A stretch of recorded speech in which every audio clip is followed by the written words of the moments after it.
Hey tout le monde, j'espère que vous allez bien. Aujourd'hui je vous retrouve pour une vidéo pas du tout préparée.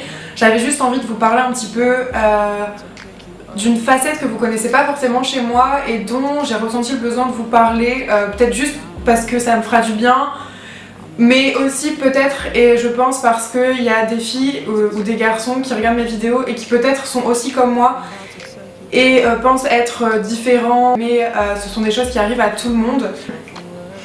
C'est assez difficile pour moi d'en parler parce que je sais que les gens, je pense en tout cas que les gens ont une image de moi hyper positive, toujours souriante, et c'est ce que je suis et c'est ce que je veux montrer de moi, mais il y a une face de ma personnalité aussi qui est différente. Et aujourd'hui je voulais vous parler des angoisses et du fait d'être hypocondriaque.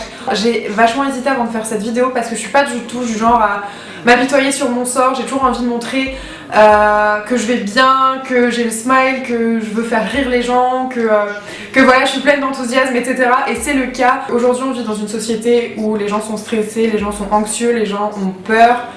Enfin, je pense en tout cas. Et j'en ai marre de donner une image de moi hyper positive tout le temps, qui font que les gens croient que je vais toujours bien, alors que j'ai mes failles comme tout le monde. Et que pour une fois aujourd'hui j'avais envie de les partager avec vous.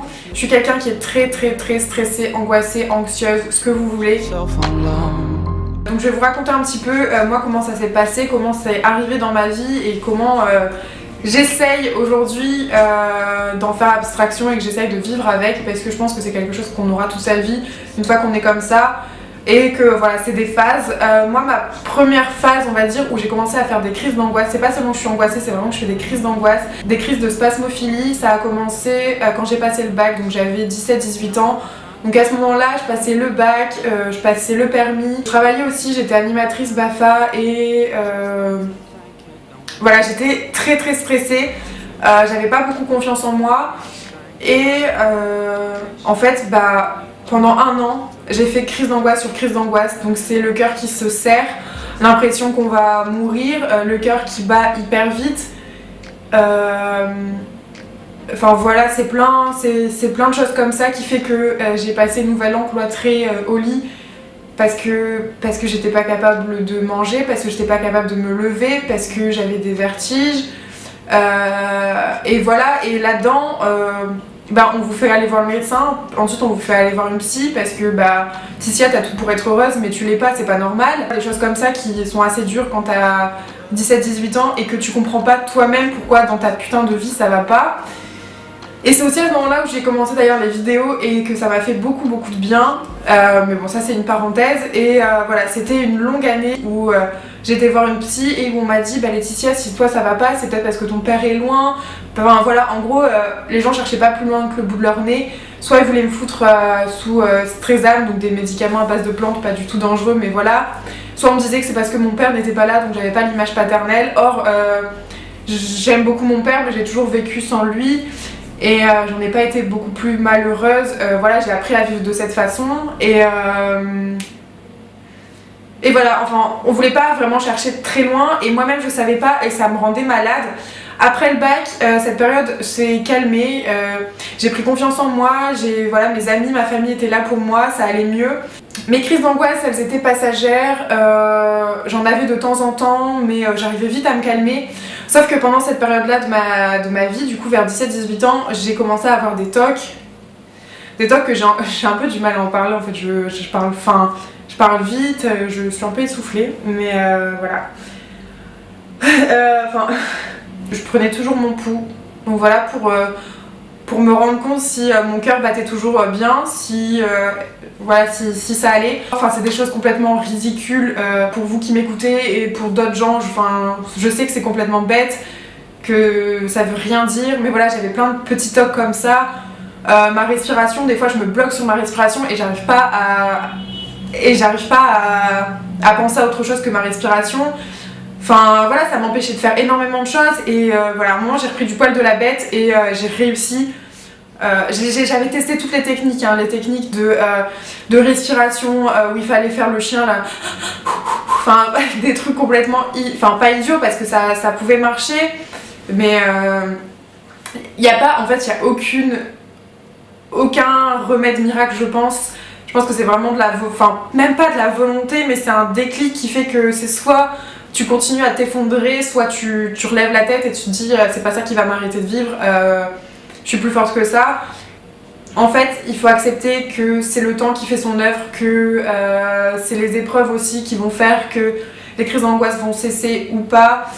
Et voilà, il y a plein d'exercices de relaxation, je les ai tous faits, j'ai essayé d'écouter de la musique, voilà, je faisais les...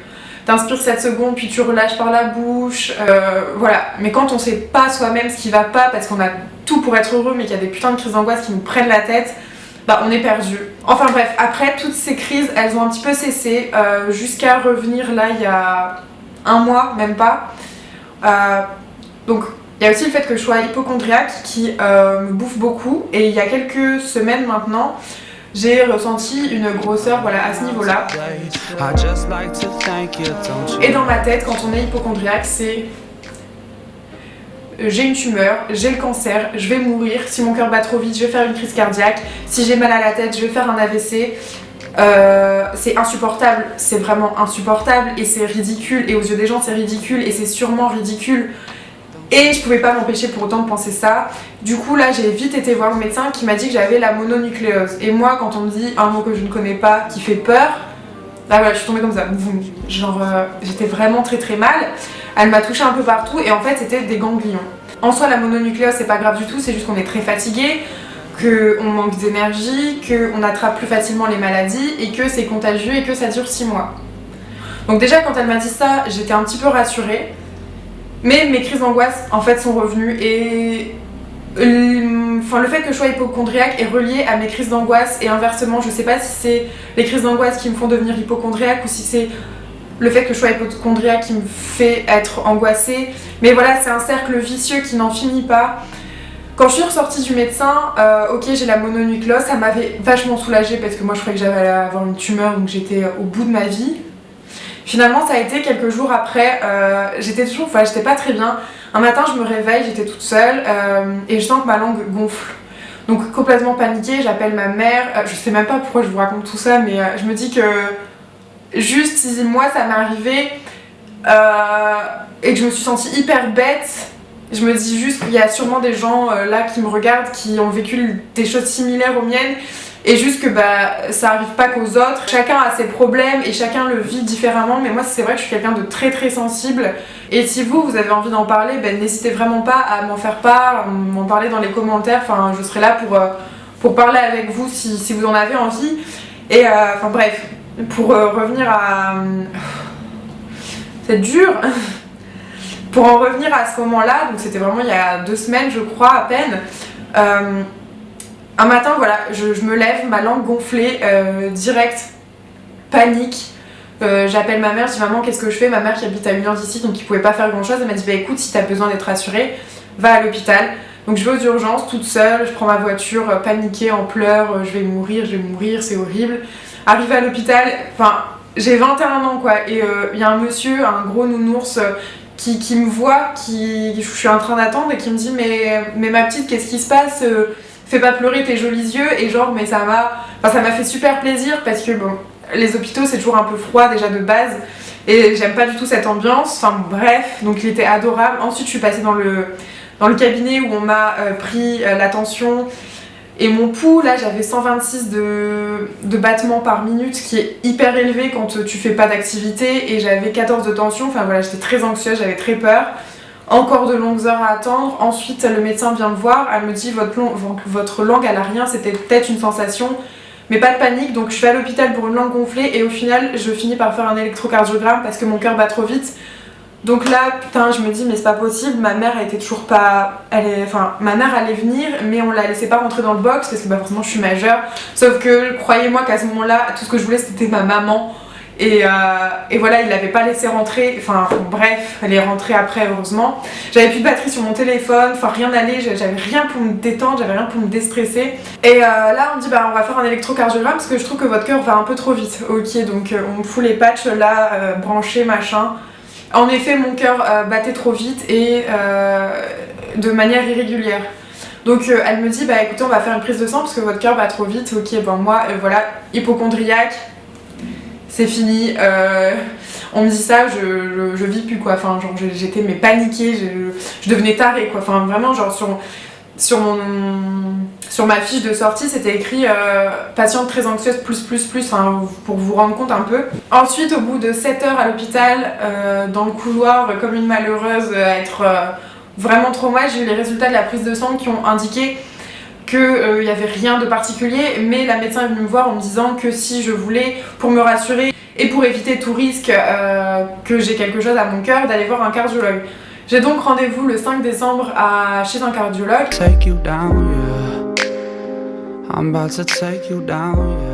Bon voilà, cette vidéo c'était un schmilblick pas possible. Je pense qu'on est beaucoup à tous vouloir montrer une image hyper positive de soi. La fille trop sympa, la fille trop gentille, la fille trop drôle, la fille trop ceci, trop cela. Mais il faut aussi accepter le fait que des fois on peut avoir un coup de mou. Si vous êtes angoissé, si vous êtes stressé, il faut en parler et il faut dire les choses. Et c'est, je pense, le plus important et c'est primordial vraiment de pas rester tout seul, de pas s'écouter et de profiter de la vie et d'être souriant. Et voilà, et sur ce, je vous fais des très gros bisous. Simplement, gardez le smile et si ça va pas aujourd'hui, ça ira sûrement mieux demain. Moi, c'est ce que je me dis toujours. J'espère quand même que cette vidéo vous a plu, même si elle n'est pas très fun. Sur ce, je vous embrasse très fort. Merci de m'avoir écouté, de m'avoir regardé. Je vous embrasse très fort et je vous dis à très bientôt. Bye!